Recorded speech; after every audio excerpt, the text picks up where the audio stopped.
want to highlight an ATS abstract entitled Monocyte Count as a Prognostic Biomarker in Patients with Idiopathic Pulmonary Fibrosis by Croder and colleagues. It's a retrospective pooled analysis from the Ascend, Capacity, and Inspire trials of idiopathic pulmonary fibrosis patients.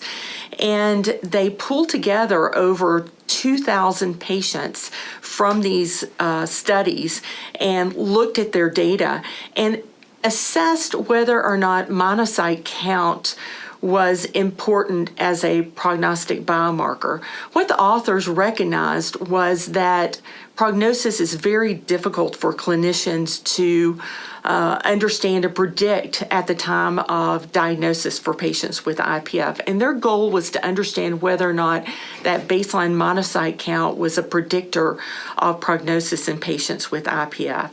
And what they found when they looked at baseline and sequential monocyte counts during the course of these trials is that elevated monocyte count at baseline was associated with increased progression of IPF over the course of the year, with all-cause hospitalization and all-cause mortality.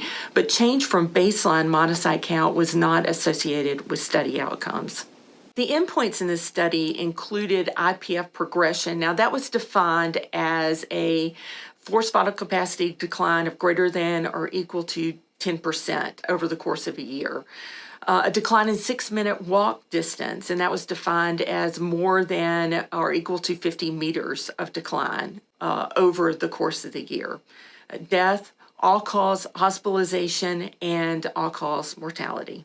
So when we ask ourselves, how might these new findings potentially benefit our patients with IPF, we want to think about how it helps perhaps at the point of diagnosis and throughout their course in clinical management.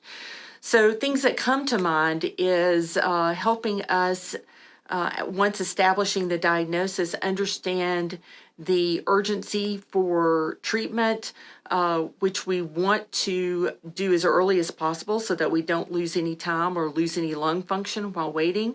But we also want to learn urgency for listing for lung transplant for these patients as well too.